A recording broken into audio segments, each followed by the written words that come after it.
Welcome back, guys, to the Andrew Delic podcast. Today is a specific episode where I wanted to do it for quite some time now. So these are the 20 best movie quotes of all time. Now, of all time, that's en guillemets. What I mean is I found 20 quotes that are really good from movies because I'm a big cinephile. I love movies. And these are 20 quotes, either human philosophy, personal development, facing your fears, being courageous, being smart, being knowledgeable, whatever. These are the 20 best movie quotes of all time. The first one is from the legendary movie from Christopher Nolan, The Dark Knight. And it goes, "You either die a hero or you live long enough to see yourself become the villain." Now, we've heard this quote many times. I've heard it many times on movies, TV shows, walking around in the street, random people saying it on a book, on social media, whatever. And I've always had mixed emotions regarding it. I feel like it's a bit dramatized, so that's why they say it so directly. But I don't know if it's exactly true. Because you either die a hero or you live long enough to see yourself become the villain. So basically saying that if you're the hero for quite some time and you live long enough, that one day you'll become the villain. Now, I don't necessarily think that that's true. It can be in the beginning. It can happen for many cases. But I think this goes case by case. And there's many cases where that isn't the truth and it's not what it is. And then, of course, at the same time, if you're someone who's, let's say, a public figure in the public eye, of course, you're going to have many people who love you and you're going to have many people who fucking hate you. No matter who you are, no matter how you speak, no matter what you speak of, no matter what you do, you will always have people, if you are in the public eye, you will always have a majority of people, a big, vast majority of people who hate you. And at the same time, you'll have a vast majority of people who love you. Let's take Andrew Tate, for example, right? Very polarizing, and he was really fucking known across the world. Many people hated him. Many fucking people hated him. But let's not lie, many people also loved him and worshipped him. And some guys were like, they saw Andrew Tate like their god. And that was pretty much fucking fucked up. But the fact remains that Andrew Tate, as polarizing as he was, what he was talking about, what he believed in, many people hated him. Many people loved him. Same goes for Charlie Kirk. Many people hated him. Many people loved him. Same goes for President Donald Trump. Many people hate him. Many people love him.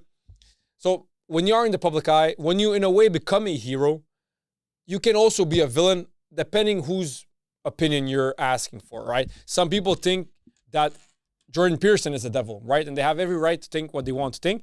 And some people think that Jordan Peterson is a highly intellectual individual and he only wants what's best for society and for humanity. That is how I perceive Jordan Peterson. I see him as a hero to humanity. Of course, he remains a human being. He is flawed. He's not perfect. Neither are you, neither am I, neither is no one. No one is perfect except my Lord and Savior, Jesus Christ. But no one is perfect, right? So of course he is flawed. But if you take his pros and his cons, if you take his flaws and his good attributes, I feel like he is way more of a hero than of a villain. That is how I perceive him. So in my opinion, Jordan Peterson, he can live another 50 years, which I wish him. In my eyes, in my book, he'll always remain a hero, of course, unless he does something fucked up. But if he remains the same person, with the same thoughts, with the same philosophy, with the same theories, in my opinion, I will always consider him a hero for society and for humanity, for social sciences. Some people think that he's the devil. Some people think that he's the devil in disguise, that he's the worst thing that ever happened to society, that he's the worst thing that ever happened to humanity. So like I said, it's up for debate, no matter who you are. So that's why I agree to this quote to a certain degree, but at the same time, I don't agree, right? Let's say Adolf Hitler, right? In the beginning, for Germans, Adolf Hitler, not for all Germans, but for Germans who voted for him, he was a hero. Some Germans saw Adolf Hitler as a hero. He came to save the Germanic people. And many people thought that he was the fucking devil, which he was. Let's not lie, in my opinion, for like many people, he is the fucking devil. But it doesn't change the fact that many people in the past, at that time, thought that he was a German hero. And even now, many people nowadays, like neo-Nazis, believe that Adolf Hitler is their Lord and Savior and he is a hero for humanity and for society.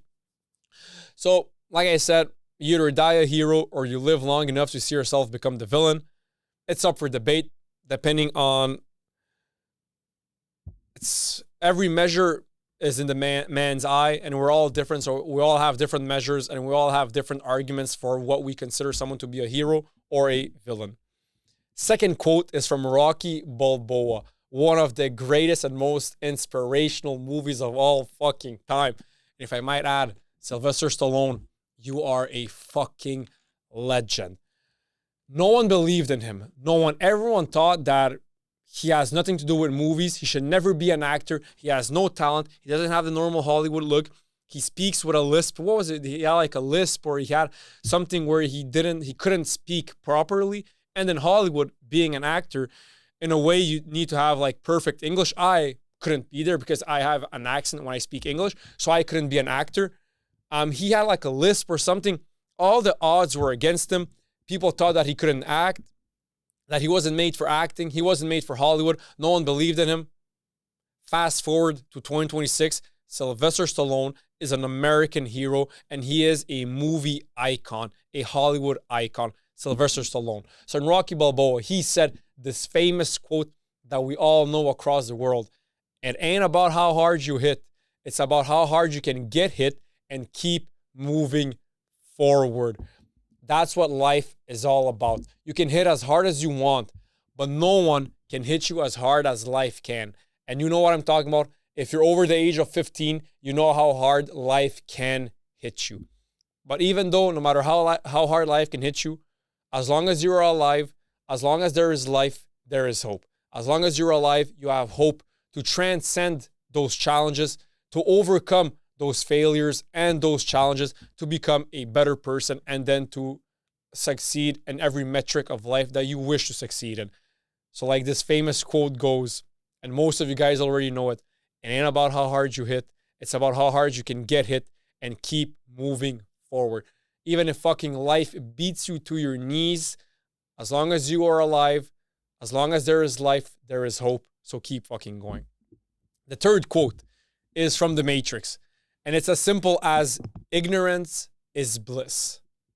Now, you heard many times, the happiest people are the dumbest people, are the most ignorant people. So in a way, the less you know, the happier you are. Maybe that is true. Because the less you know about life, the more ignorant you are. I guess it can, in a way, translate or mean you be more happy. I understand that logic and that fact. But at the same time, I still think this is case by case, right? Because we know many people who are, let's say, not a genius, not the smartest individuals, who are quote unquote dumb, like the normal layman term goes, that they are dumb, right? And doesn't necessarily mean that they're happy. I know many people who are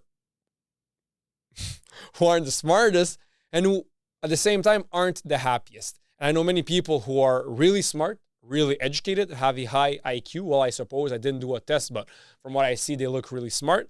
And they're also really, really happy.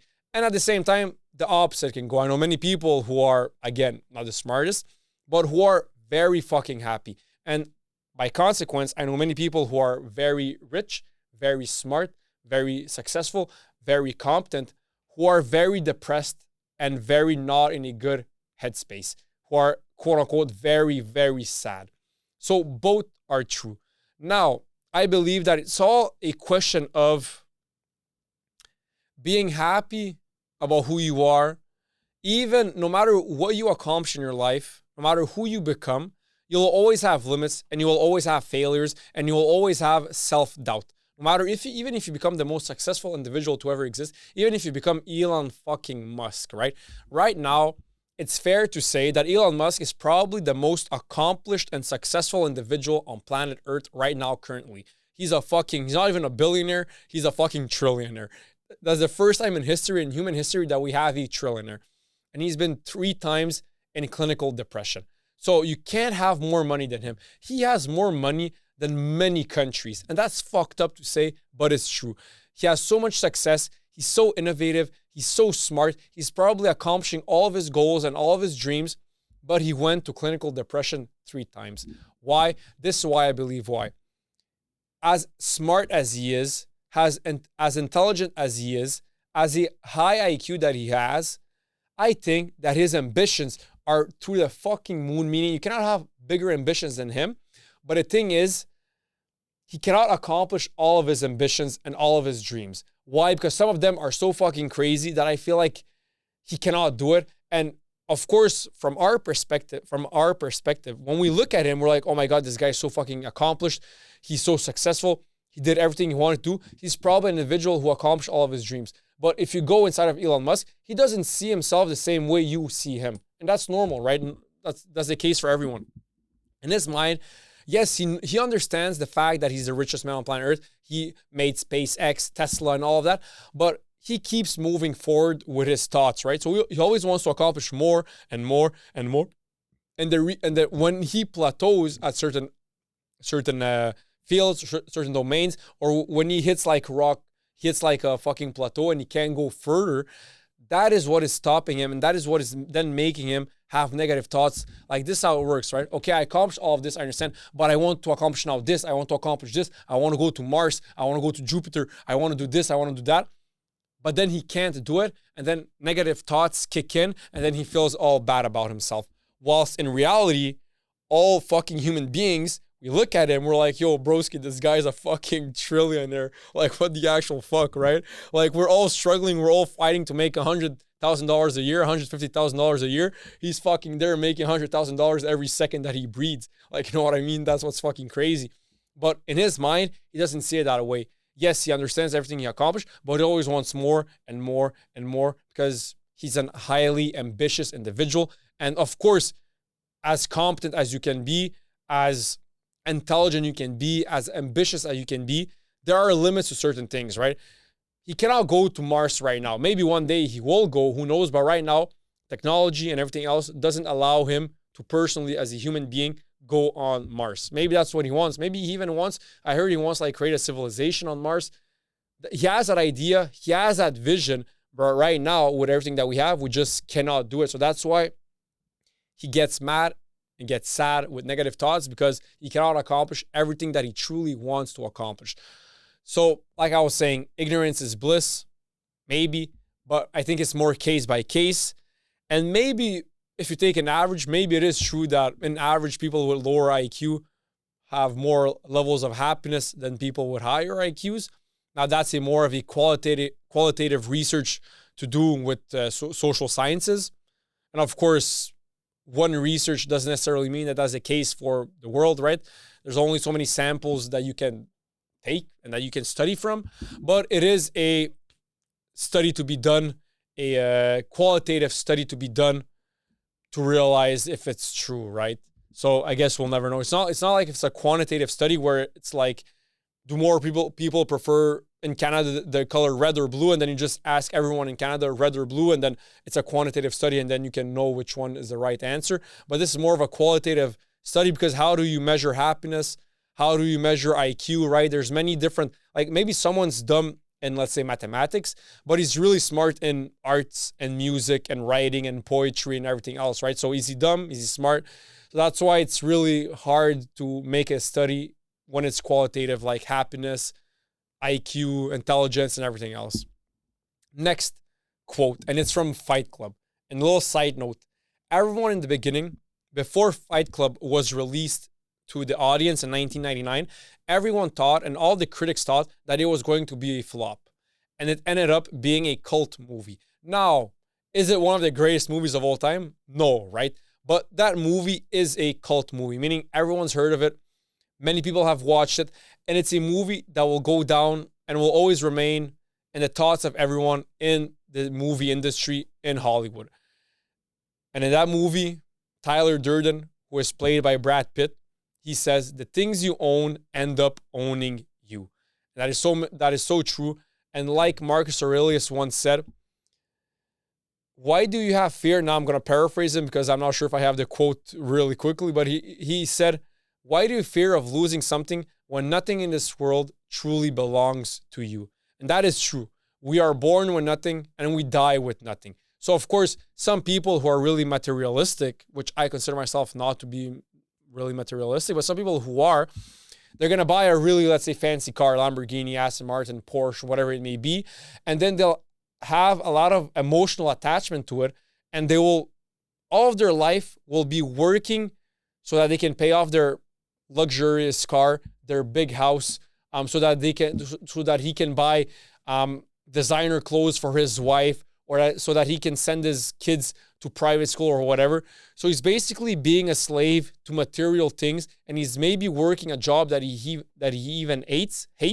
But since he's making a lot of money and he wants to continue having these material objects, well, then he just fucking sticks with it, even though he's depressed inside, even though he's sad inside. He does it so that he can have these material things, which he thinks that will bring him happiness. But truly, in my opinion, materials like a Lamborghini, a Porsche, a big mansion, designer clothes, jewelry, whatever it may be, in my opinion, it would never bring me happiness. And I don't think that I can make a vast statement that it doesn't bring happiness. In my opinion, money doesn't bring happiness, and neither does materialism. That's why the things you own end up owning you.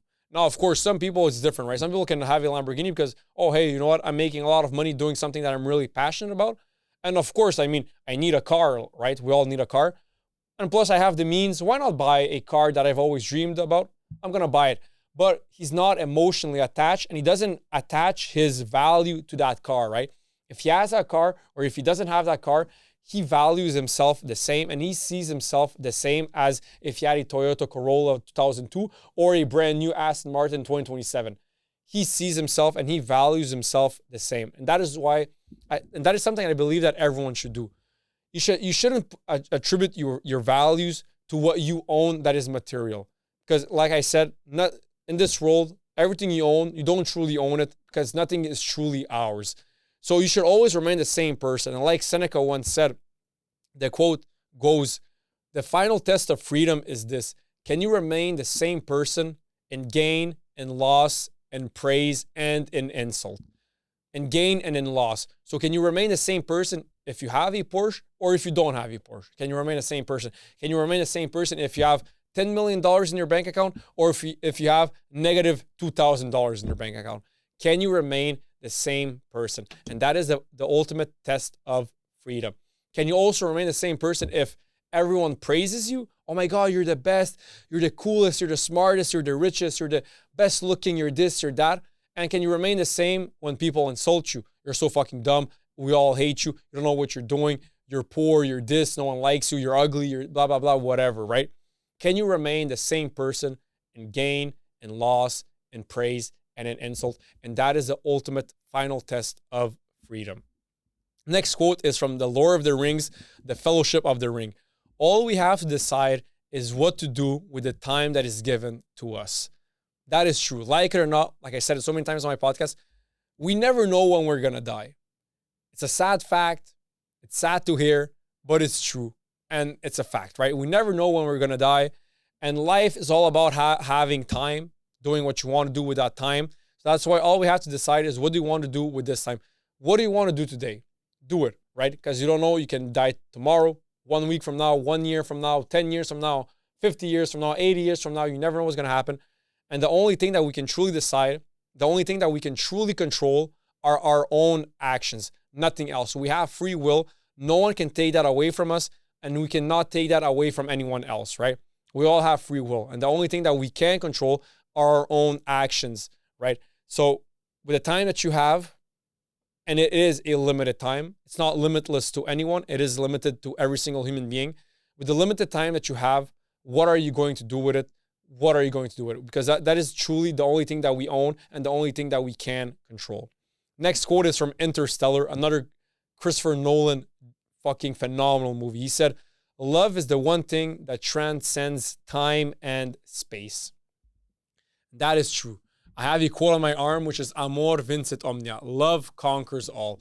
Love is the most powerful emotion and is the strongest emotion, is the strongest, I don't want to say tool, because it's not a tool, it's literally an emotion, but it's the strongest power to exist on planet Earth. Hate isn't stronger, jealousy isn't stronger, war isn't stronger, guns aren't stronger. Love is by far the strongest entity to exist on planet Earth. And that's why love is the only thing, is the one and only thing that transcends time and space. Love transcends everything, and only love can cure everything. Next quote is from The Godfather. A man who doesn't spend time with his family can never be a real man. And that is so true. I've always said it so many times. In my opinion, there's health, because without health, you have nothing. Like the quote goes, we all have 99 problems, but when you have a health problem, then you only have one problem. And that is so fucking true. And this goes as small as, you know, when you have like your throat, you have a sore throat, and then like, you don't, in my opinion, I don't give a fuck about anything else. When I have a sore throat and I can't breathe through my nose at the same time, I would give anything just for that feeling to go away. And that's a small like sickness, right? A temporary couple of days, one day, maybe even sickness that goes by, and you can still live your life, can still function, go to the gym, do whatever you want. But it's so fucking annoying, man, that I would literally do anything at that moment just not have it anymore. So imagine, literally, if someone was to ask me, Andre, would you like to have not $1 billion, but $1 trillion, but for the rest of your life, you have a sore throat? I would literally, and I'm not joking right now, I would say hell fucking nah. I would say hell fucking nah. If someone was to ask me, I'm going to give you all of Elon Musk's money, but you have a sore throat, hell fucking nah. I don't give a fuck. I know it's a sore throat. I'm not going to die from it. Nothing's going to truly happen from it, but it's so fucking annoying. There's no way I'm living the rest of my life with a sore throat, even though if I have all the money in the world, I can have all the private jets, all the yachts, all the women, all the whatever. I'm not fucking doing it because it's fucking crazy, right? What was I even talking about? Yes, so man doesn't spend time with his family, can never be a real man.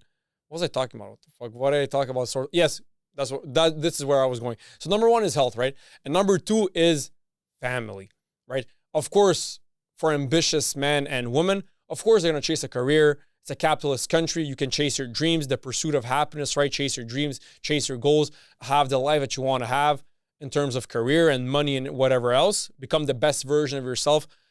Like the pyramid of Maslow goes, the last one, which is accomplishing all of your dreams, becoming the best version of yourself. Of course, that is good. But at the end of the day, family is the only thing that truly matters. Is the only thing that truly matters. If someone was to ask me, would you rather live the rest of your life without family, you're alone, but you have everything in the world, you have $1 trillion, you have this, you have that, like with the same answer I have for a sore throat, the answer would be no. I wouldn't want to have all the money in the world if it means me being solo, me being lonely, and me having no family.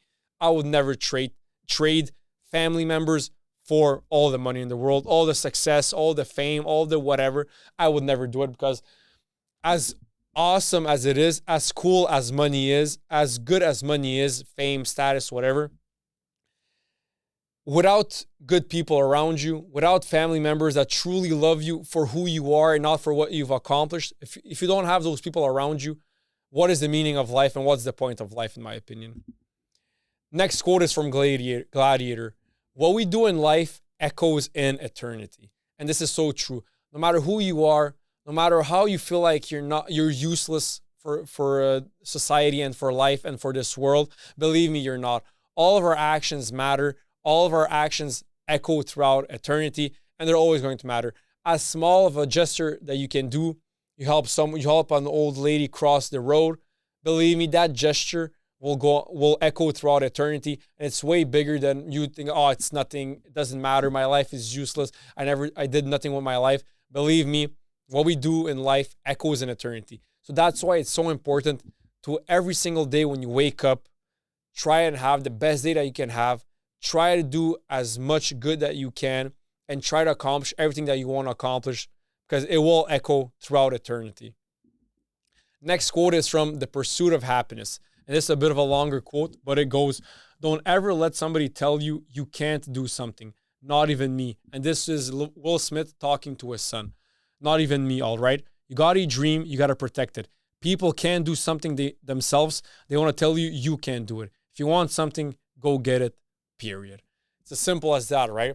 Of course, when you're chasing your dreams, right? Everyone believes me, all human beings, we all want to chase our dreams, right? But sometimes in order for you to be able to chase your dreams, you need courage, which is something that is hard to have, and not only hard to have, but hard to maintain. You need courage, you need work ethic, you need discipline, and you need consistency. even when you feel like nothing's happening, you have no results, but you still have to keep going. And that is what's the hardest, right? So of course, when people see other people chasing their dreams and they deep down, they also want to have the same courage and the same mentality that that person has, of course, their first natural instinct will be to bring that person down and to try and demotivate that person from continuing doing what they want to do and to stop pursuing what they want to pursue. So that's why when you're focused on your path, on your road to your success and to your dream and to your goals, you cannot let outside noise affect you and stop you from going towards your goals, right? And it's as simple as this. If you want something, figure out what you want and go get it, period. It's as simple as that. Like Alex Hormozi said when the podcaster Jack Neal asked him, if all of your videos were deleted, all of your tweets, all of your posts, all of whatever, if all of it was deleted and you can only leave the world one final message, what would it be? He took some time to think and he said, figure out what you want, ignore the opinions of others, and do so much volume that it would be unreasonable that you're not successful. And that is what it is. It's as simple as that. Figure out what you want, cancel the noise, outside noise from other people, and do so much volume, be so persistent, be so consistent, never fucking give up, be brave, be disciplined, do so much volume that it would be unreasonable that you're not successful. Next quote is from a movie that I really love. It's more of like a psychopathic movie, I guess. I guess we can call it like that. It's No Country for Old Men. For people who don't know how the story goes in general, I'm just going to do it really quick. I don't want to spoil anyone if they never watch it. By the way, it's a fucking phenomenal movie by the Coen brothers, the two directors who did Fargo also. A phenomenal movie, right? And the movie goes, there's this sheriff, or he's like an ex-police officer in Texas or somewhere in the southern states of America. Was he a police? No, I think it's just a random, it's kind of an older movie. It was in, when was it? 2007. It's a bit of an older movie. I think it's just a random like cowboy. And then he goes in the desert to hunt for, I forgot which type of animal, but he went to hunt.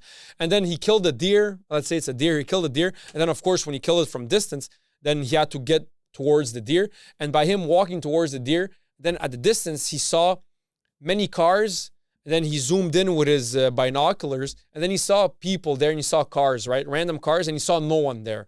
So he went towards those cars. He saw one person that is sitting by a tree that is dead. And that person is holding a briefcase. He opens the briefcase and it's filled with fucking money. And then after that, or before, I'm not sure, but we see the scene of what went down with that money, those cars, and those people.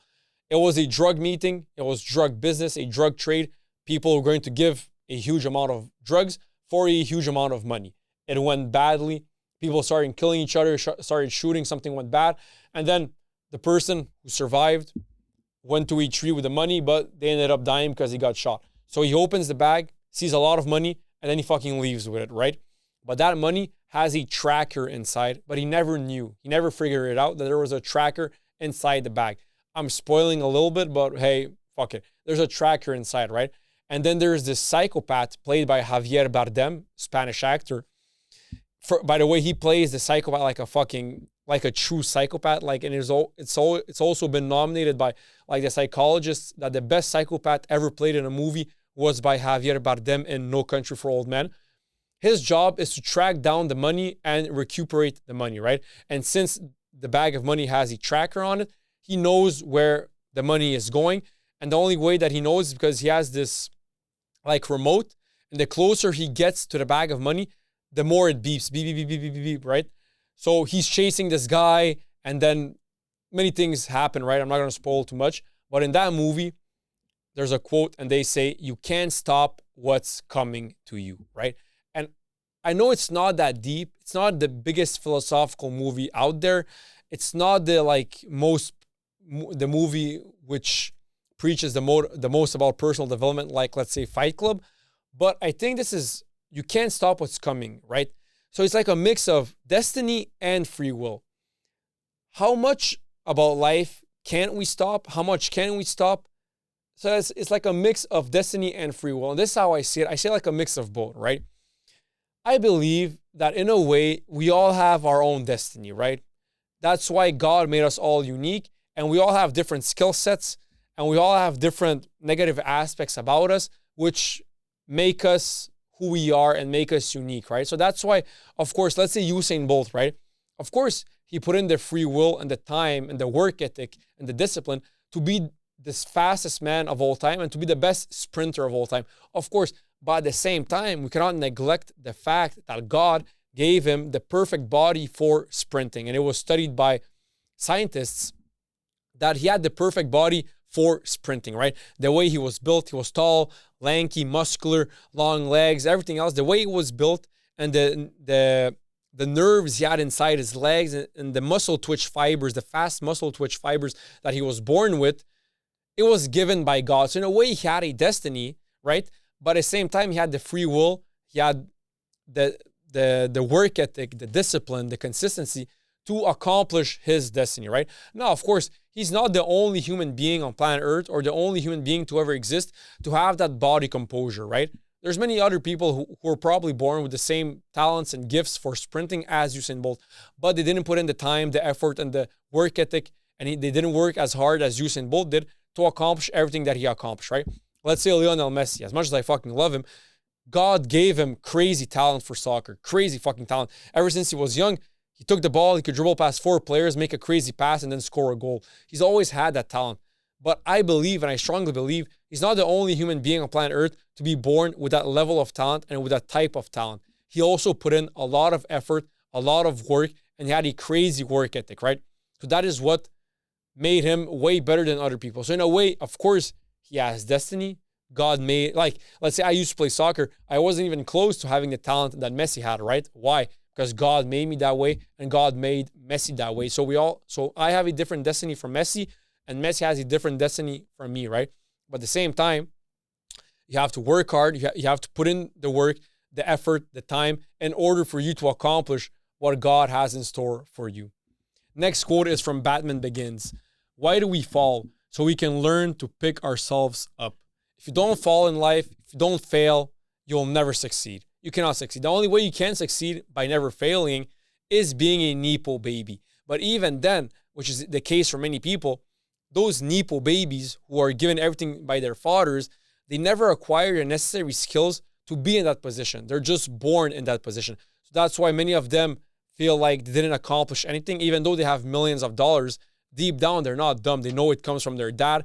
When they go out in the world and they see people who are self-made millionaires and who accomplish everything they wanted to accomplish by themselves, by being competent, of course, when they look at themselves, they know they're not in the same metric and they don't see themselves in the same mental space and in the same, let's say, social status as the other person, because they know deep down inside that person got everything through work ethic, through working hard, through failing. And that person, by consequence, because that person failed way more than I did, that person got up also way more times than I did because I never failed.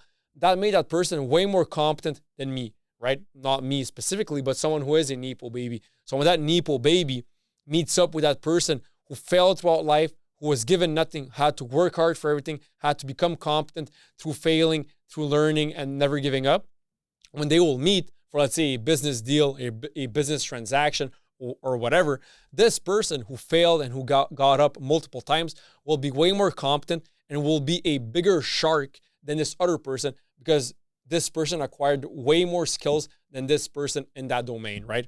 So there is also that. So that is why we fall, so that we can learn to pick ourselves up and that we can be the best version of ourselves. God, the world, universe, whatever you believe in, it will never give you everything that it has in store for you until you become the best version of yourself. Next quote is from The Truman Show. We accept the reality of the world with which we are presented. That is true, right? Like it or not, the more we advance, the more knowledge we gain about the world, about nature, about human beings, about this, about that. So of course, our perception and our reality of the world changes, right? How people perceived the world 1,000 years ago is way different from now. Why? Because knowledge. It's all about knowledge. It's all about new findings, and we learn new knowledge, right? Before 1,000 years ago, everyone thought that the world was flat. Why? I guess they just went logically, right? If the world was round, then we would fall, right? We would fall off. But if it's flat, We're standing on it. It's flat. We're not going to fall off. Of course, logically, it makes sense, right? But then with new knowledge, new findings, scientifical and everything else, we realize that the world isn't flat. It's round. And then plus now we can go in space so they can literally see that it's literally round. It's a globe. But so, of course, with time, our knowledge and our perception of society, of the world, of nature, of human beings, of this, of that, changes, right? Like, let's say now with neuroscientists like Andrew Huberman, we know that when you do hard things that you don't want to do, there's this part of your brain that grows and which, by consequence, makes you more resistant to life and gives you more willpower and makes you more, how can I say this? Makes you better for survival because you're doing something that you don't feel like doing when you force yourself. Before, they didn't have that knowledge, so they didn't know about that concept. So maybe that wouldn't motivate people to do things that they don't feel like doing, but they know that they should be doing it because it's better for them, right? So with time, of course, our perception of reality, of the world, of human beings, of society, of nature, of animals, whatever, it all changes. And it's all thanks to science, through findings, through knowledge, through research, and through everything else that stems from education, knowledge, school, university, and everything else. So that is why education is really important. It's because with education, we've found all these new foundings. And with education, this will allow us to get even more findings about life, human beings, and everything else. Next quote is from Braveheart. Every man dies, not every man really lives. There's this one quote I heard once, and it says that you start living life on the other side of your fears. And I agree. Once you're on the path of facing your fears, on the right path for your goals, your dreams, and your destiny, which is on the other side of your fears, that is when you truly start living life. But of course, as I know, as you know, as everyone knows, facing your fears is really hard. Putting yourself in a situation where you know you have fear, where your heart starts pumping faster, when you start sweating, when you start getting hot, but you still do it because you know it's good for you. It's hard to do it time after time and to keep doing it because you know that you become a better person. We all know that at the end of the day, we all have to face our fears. We all know it, but it's really fucking hard. So that's why every man dies, but not every man truly lives, really lives, because it's really hard. And not everyone, many people go throughout life never actually facing their fears and just living in their comfort zone. Next quote is from The Wolf of Wall Street. The only thing standing between you and your goal is the story you keep telling yourself. This goes for me, goes for everyone else. From personal experience, I understand this quote 100%. What's stopping you from achieving your goal when you do the rational in your mind? Oh, should I go chase my dreams? You know what? I want to start my business. I want to be an entrepreneur. I want to start my own business. But you know what? I'm not lucky. I'm not born in the right country. You know what? I'm not made for it. I'm actually not that smart. I can't. You keep finding excuses to justify you not chasing your dreams. But the only thing that is truly standing between you and your dreams isn't you being dumb, isn't you not having the knowledge, isn't any of that. It's simply the lie that you keep telling yourself over and over. If you can dream it, you can accomplish it. Something that Walt Disney said, and I believe 100%. I feel like if you can truly envision it, if you can dream it, it's because God put it in your mind, put that seed in your brain so that you go out there and accomplish that dream. That's why we all have different dreams. And that's why God plants different seeds in all of us. Because God knows, the universe knows what we can accomplish. That's why he plants that seed in you. If the universe or if God didn't believe in you having the potential or the abilities to accomplish that goal, he never would have planted that seed in your mind. But since he planted that seed in your mind, it's because he knows, go out in the world, keep fighting for it, because I know that one day you will accomplish it and that one day you will be capable of accomplishing all of it. Next quote is from Forrest Gump. Life is like a box of chocolates. You never know what you're going to get. And this goes perfectly with the movie. For people who've watched the movie, Forrest Gump, he's like autistic, I guess we can call him. But he's also, in that movie, he's always at the right time, at the right moment. Like, that's Forrest Gump. And at the same time, you know, like in Tropic Thunder, for people who don't know that movie, it's one of the greatest comedy movies of all time. Whenever you make a movie about I'm going to quote Tropic Thunder about a retard. You can never go full retard, right? You have to like, who wants to watch a movie about a guy who is fully retarded? No one, right? Like the movie Tropic Thunder goes. So that's why Forrest Gump, I mean, yes, he is like autistic, socially awkward, whatever, but he ends up being a war hero. He ends up finding a Bubba Gump fucking multi-millionaire fish company, a shrimp company. He invests in Google. Like, he accomplishes a lot of stuff. He runs across America. He does this, he does that. Like, it's a crazy life he has, and he always ends up being at the right place at the right moment. You know, like when he was in front of the Lincoln statue, and then it was the people, the hippies talking against the Vietnam War, and then like just randomly he was there. They took him, and then he was like in front of thousands of people, in front of the Abraham Lincoln statue, and then he started talking to them. Like he's always at the same time, at the good place at the right time. That is why life is like a box of chocolates. You never know what you're gonna get when you're on the road to accomplish everything you want to accomplish. One thing that I believe, let's say the movie about Forrest Gump is so beautiful, is that in a way, he always keeps moving forward. Like, he never really takes the time to be rational about it, to be logical about it. He just does what he intuitively feels like is the right thing to do. It's like he purely only listens to his intuition. He doesn't listen to his brain. He doesn't listen to his rationale. He doesn't listen to his logical part of the brain. He only listens to his intuition. And that's why I think that's why he had the life he had. Of course, it's a movie. It's not a real, Forrest Gump didn't truly exist. But I still believe that when you start listening to your gut and to your intuition, that is far better for you to get guidance in life than by you listening to your mind, to your ego, or to your logical and rational mind.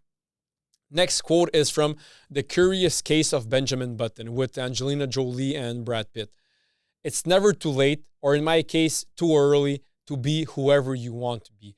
And that is true. Like I said so many times amongst my friend groups, with people who believe that once you hit the age of 30, life is over, you can't accomplish whatever you want, it's over, it's finished. I mean, as long as there is life, there is hope. How many cases do we know? And I'm not talking about, now of course I want to understand people saying, oh, it's not true if there weren't any real life cases. But now we have real life proof that it's never too late to accomplish whatever you want to accomplish. Ray Kroc, right? The founder of the multinational food chain McDonald's. He made the biggest fast food chain of all fucking time. Even to this day, McDonald's is the biggest fast food chain in the world. He revolutionized the food industry, the restaurant industry, and how food should be given to the people with fast food. He revolutionized everything, Ray Kroc, and he did it at the age of close to being 60. Before that, he was a vendor for ice cream machines, going business from business, trying to sell ice cream machines. I don't want to be a hater.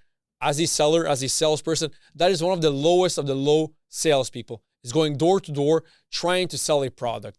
That is one of the worst sales jobs you can have in terms of money, of compensation, and in terms of work environment. It's one of the worst things, right? I'm not saying that selling cars is better, but those are one of the worst. And he never gave up, and that meant that he became Ray Kroc, the Ray Kroc that we know, who is the founder of the multinational fast food chain. Every single fucking country on planet Earth, except maybe North Korea, has a McDonald's restaurant. And he did it at the age of 60.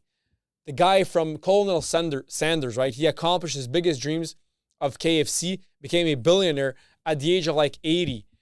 Abraham Lincoln, before becoming president of the United States, he tried to become president many times. He never accomplished it. He went bankrupt many times. He wasn't educated. He didn't go to school. He educated then himself to become a lawyer. He passed the bar exam himself. He was never successful throughout his life in terms of money, in terms of status, symbol, whatever. He was never successful. And then he never gave up. He became, not only did he become the president of the United States, but he is probably, arguably, one of the greatest American presidents to ever exist. Do you guys understand that there is a big Abraham Lincoln statue in Washington, D.C., looking at the White House? No other president has a statue as big as Abraham Lincoln in the capital of America in front of the White House. Not in front, but pretty much close. I've been to Washington, D.C., and it's pretty close. He is the only president to have that big of a statue. And before him becoming president of the United States, he wasn't accomplished. He was a quote-unquote failure, if you want to say, monetarily and in terms of status. He wasn't successful, but he never gave up, and he became highly successful. Next quote is from Inception. An idea is like a virus, resilient, highly contagious. Everything that was accomplished throughout life in terms of material or in terms of theories, in terms of mental states, it all started off with an idea. Before Elon Musk created Tesla, it started off with him having an idea. Before Karl Marx wrote his manifesto, it started off with him having an idea. Before ancient Greeks developed and created democracy, it started off with an idea. Every great project, every great realization that this world has ever seen, it all started off with an idea. And that's how it works, because an idea is the most powerful tool that we can have as a human being, is having ideas and then act upon those ideas, have the courage to act upon those ideas. And then an idea is like a virus. It's resilient. It never goes out. When you have an idea and you're truly convicted about it and you're truly passionate about it, it's resilient and it's highly contagious. Next quote is from the movie 300, which I have tatted here. Phenomenal movie 300 that I really love, the philosophy behind it and the mentality behind it of resilience and being brave. So for people who watch the movie, there's an exchange between a Persian and a Spartan. And the exchange goes like this. The Persian says, our arrows will blot out the sun. Then Stelios, who is a Spartan soldier, he said, then we will fight in the shade.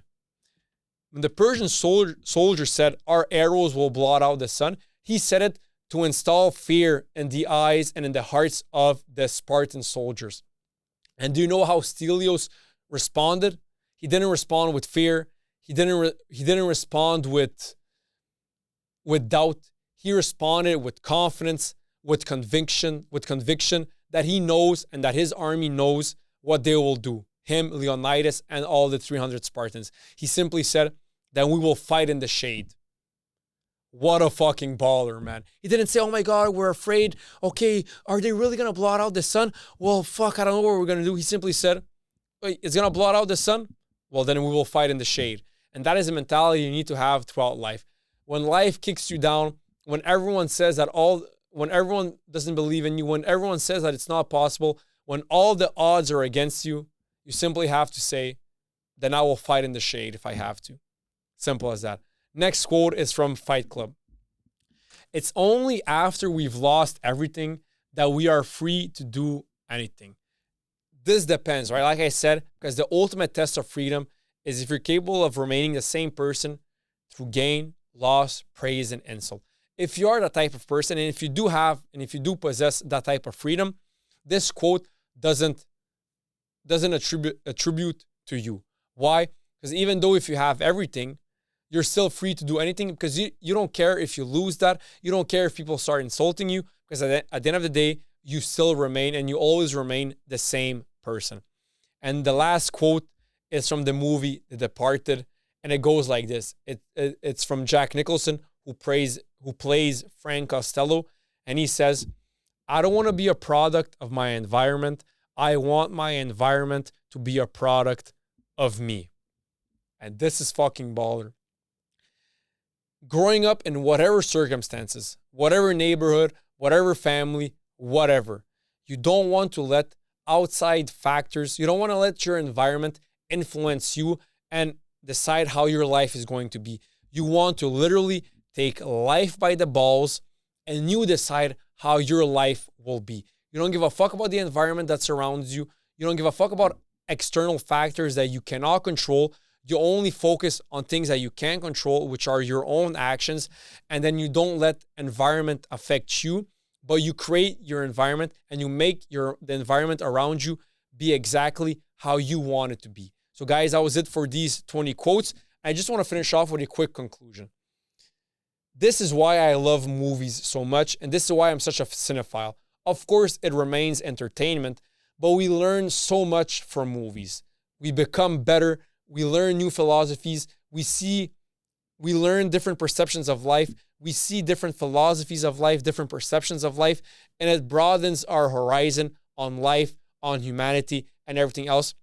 It happened to me many times when I finished watching a movie and I started asking myself questions about life, about humanity, about society, about whatever, about myself, about personal development, about being the best version of myself, about facing my fears, whatever. And that is why, in my opinion, movies are so beautiful. So guys, that was it for this episode. Peace out.